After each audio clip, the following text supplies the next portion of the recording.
It was definitely a hard-fought game, especially the first half. I thought both teams were competing at a high level.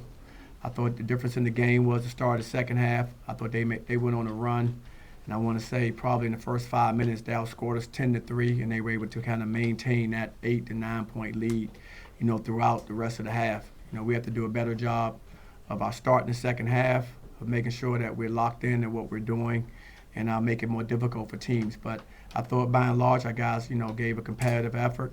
I thought we fought, but you give them credit. They executed very well. The top 10 in the nation, and I think they showed, at times why they are that. And just references, obviously, the beginning of the second half is only a 2-point game at halftime. What did they do, or maybe what did your team not do to kind of enable them to go on that run? I thought they turned it up defensively. And that led us to dribble the ball way too much on the perimeter, not get penetration, not throw the ball in the post. It kind of disrupted us.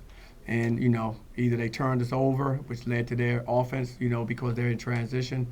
That was a big part of it. And so we have to do a better job of having poise in those situations, making sure that we move the basketball and search out the shot that we're looking for and not get sped up and trying to take shots because we're rushed. Coach, they really took advantage of the offensive glass and the second chance points. What made it so difficult to defend that? One, they're very big. They're very big and they're heavy. We have some guys with some length, but we don't have the same weight that those guys have. So some of the possessions were basically just size, where two guys are connected, and there's just a weight difference in those positions, and they position themselves well on the boards to get the rebound. So we have to do a better job of being physical. We have to do a better job of doing our job early so that guys aren't in position to be able to get those rebounds, which means we need to keep them further out of the paint so they're not right around the basket, because then it just becomes a jumping contest or a size and strength contest. And so if guys have that kind of weight or experience on you, it's better to keep them further away from the basket to try to rebound and let them get close to the rim. Coach, you're only down 2 at the half to the number 10 team in the country. What was the message to your team before you guys came back out? The message was saying to continue to do what we were doing, but we have to turn it up. We knew they were going to do the same thing to start the second half, and that was our goal. But do the exact same thing they did, except they were able to impose their will and do it more than we were. We had the same, I think, thoughts come out to start the second half with the mindset of, hey, let's get some stops. Let's come down and execute our offense very well and let's start to build from there. Except we weren't able to do that, and they were. Coach, Keyshawn Hall, 9 of his 22 points there midway through the second half. He kept you in position and in good striking distance. Well, Keyshawn's a very good offensive player. I mean, he does a great job, in our system of finding spots to be able to score for us and make plays for us. And so, he's done that pretty much all year. So I expect him to, play the kind of way he played tonight. He kind of is going to give you a little bit of everything. He can make a three. He can get to the basket and finish. He's good in the mid-range. And he's easy to play off of because guys have to give him a lot of attention. So it opens up opportunities for other players on our team as well. Hey, Coach. How's it going? You was very comfortable today playing like you were over like about 28 minutes, man, especially as a freshman, man.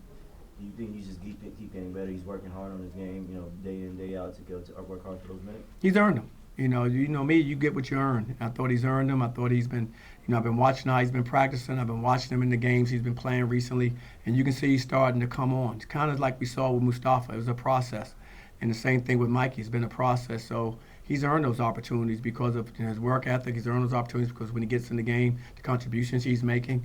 And so you want to continue to see him grow. But young man has a lot of talent. Like I said before, we need to continue to develop what he has, and he's going to be a terrific player.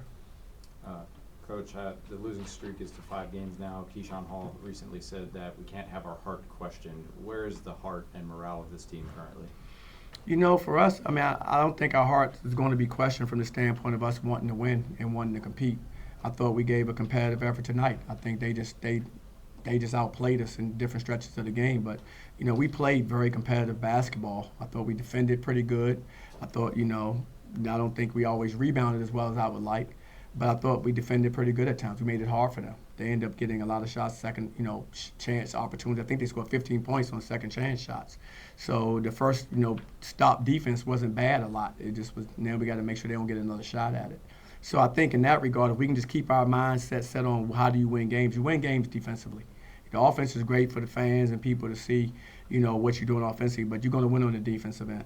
And so for us to turn our fortune around, we got to understand that one concept is that if you want to win anything significant, you got to get stops. And we have to get back to getting stops. Coach Mikey, 14 points. He finds 12 field goal attempts. Talk about his aggressiveness with the basketball tonight. Well, he's a very confident young player, Mikey. So he's going to be aggressive. He's pretty much in attack mode all the time, making plays for himself or others. That's who he is, and we don't want to hold him back in that area. Now that can help our team. It gives us another added dimension, another guard that's capable of making plays, and so we want to continue to encourage him to do that while we're teaching him, some of the do's and don'ts of the game at this level. But I don't want to hold him back from his aggressiveness. I think that's a plus for us. Coach, when you see Iowa State coming up on the schedule, what characteristics or traits come to mind from a TJ-led team? They're going to be tough. They're going to defend at a high level, and they're going to execute offensively very well. They're going to move the basketball. They're going to share it, and that's what you saw. They connected well offensively, and they are very, very tough defensively. What is J.J. Taylor's status? JJ's status is, he's still out. He could be back for our next game. We'll see, but right now he's out. And Rokas, obviously, I know he didn't play tonight. I know he was on the bench. Mustafa played almost the entire way. How's Rokas?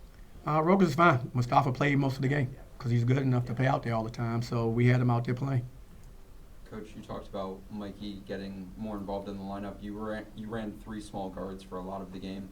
What kind of was the motivation going into the game, and was that something you saw that you could take advantage of with Iowa State?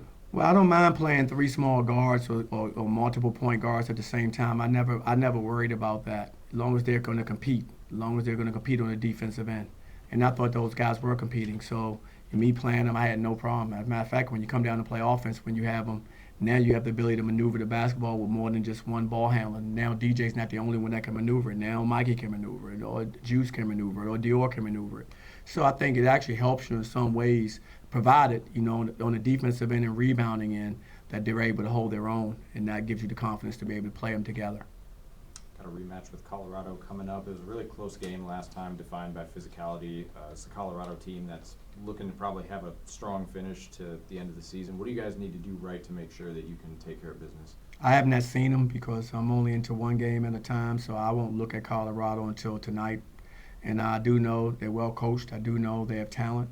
I mean, they had a terrific preseason. I think they beat Connecticut in the preseason, which is a pretty daggone good program. Has had a lot of success. So I know they're capable of beating anyone. And so for us, the main thing we got to do is come out and make sure we start, looking at what the game plan is going to be, and then execute the game plan when we play them. All set? Thank you, Coach. All right, guys.